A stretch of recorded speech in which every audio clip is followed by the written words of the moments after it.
Cam छो public. तो आज हम करने वाले हैं कंटिन्यूअस डिस्ट्रीब्यूशन फंक्शन का एक एग्जाम्पल। तो देखते हैं कंटिन्यूअस डिस्ट्रीब्यूशन फंक्शन में कौन सा एग्जाम्पल हमको दिया गया है। तो हमारे पास क्वेश्चन है कुछ अच्छा।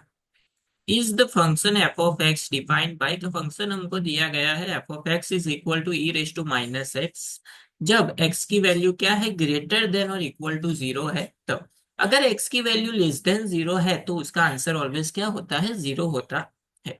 Is a probability density function. तो सबसे पहले तो हमको ये बताना है कि ये जो हमको गिवन फंक्शन दिया हुआ है वो प्रोबेबिलिटी डेंसिटी फंक्शन है।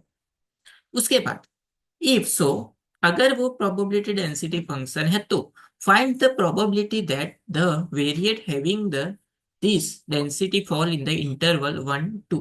यानी कि 1 से 2 के बीच में उसकी जो ये जो फंक्शन है उसकी वैल्यू क्या है वो हमको फाइंड आउट करनी है। तो चलिए देखते हैं इस क्वेश्चन को कैसे सॉल्व करते हैं।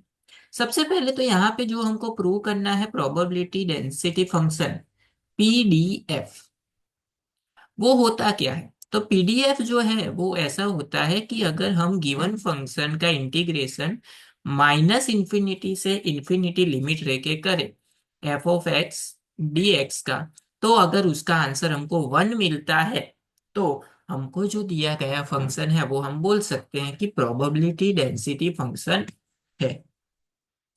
यहाँ पे देखिए फंक्शन कब अप्लाई कर सकते हैं, तो उसके लिए कंडीशन है कि एक्स की वैल्यू जो है वो ग्रेटर देन और इक्वल टू जीरो होनी चाहिए। लेकिन यहाँ पे क्या है, माइनस इंफिनिटी टू इंफिनिटी। तो इसको हम दो पार्ट में डिवाइड करेंगे। कौन से दो पार्ट? तो सबसे पहले तो इसके फर्स्ट पार्ट लेते हैं माइनस इंफिनिटी टू जीरो तक f of x dx, plus दूसरा जो पार्ट है वो जीरो से स्टार्ट करते हैं एन इंफिनिटी तक एफ ऑफ एक्स डीएक्स। अभी ये जो फर्स्ट पोर्शन है नेगेटिव वाला, लेस देन जीरो, जीरो से कम वैल्यू हो तब उसका आंसर क्या होता है, जीरो। तो ये हो जाएगा जीरो, प्लस इंटीग्रेशन जीरो से लेके इनफाइनाइट। जीरो से बड़ी वैल्यू जब है तब फंक्शन क्या अप्लाई करना है, e raise to minus x d x. चलिए इसका इंटीग्रेशन कर लेते हैं। तो ई रेज टू एक्स का इंटीग्रेशन क्या होता है, ई रेज टू एक्स ही होता है। लेकिन जो पावर है वो ऑलवेज कहाँ पे आती है, डिवीजन में आती है। इसका मतलब ये हुआ कि e raise to minus x का integration e raise to minus x ही होगा। लेकिन -1 पावर है तो -1 डिवीजन में आएगी, तो माइनस आगे की साइड डायरेक्ट लिख देते हैं। लिमिट आ जाएगी जीरो से लेके infinity, upper limit minus lower limit. तो minus e raise to minus infinity, minus sign आएगी लेकिन यहाँ पे ऑलरेडी माइनस है तो माइनस माइनस हो जाएगा plus, e raise to minus zero. अभी जीरो माइनस हो कि प्लस हो उससे कोई फर्क नहीं पड़ता। अभी ये चीज आपको याद रखनी है कि ई रेज टू इनफाइनाइट जो है वो क्या होता है, जीरो होता है। And e raise to zero जो है वो क्या होता है, 1। तो ई रेज टू जीरो की वैल्यू 1 है, ये हो जाएगा जीरो, जीरो प्लस 1 1। यानी कि हमको जो दिया गया फंक्शन है e raise to minus x, x से बड़ी वैल्यू के लिए वो क्या है, 1 हमको आंसर देता है। यानी कि हमको जो दिया गया फंक्शन है वो प्रोबेबिलिटी डेंसिटी फंक्शन है। उसके बाद हमको फाइंड आउट करनी है वैल्यू इन अ इंटरवल 1 से लेके 2 के बीच में। यानी कि प्रोबेबिलिटी यहाँ पे हमको फाइंड आउट करनी है 1। अभी कौन सा ब्रैकेट दिया हुआ है, ये हमको क्लोज ब्रैकेट दिया हुआ है। यानी कि 1 लेस देन और equal to x less than और इक्वल टू 2, उससे कोई फर्क पड़ने वाला नहीं है।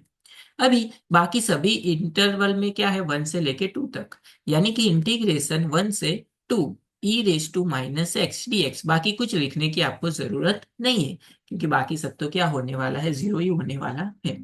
चलिए आगे वैसे किया वैसे e raise to minus x का इंटीग्रेशन क्या होता है, minus e raise to minus x. Limit आ जाएगी 1 से लेके 2 तक, अपर लिमिट 2 अप्लाई करेंगे तो minus e raise to minus 2, minus minus हो जाएगा प्लस ई रेज टू -1।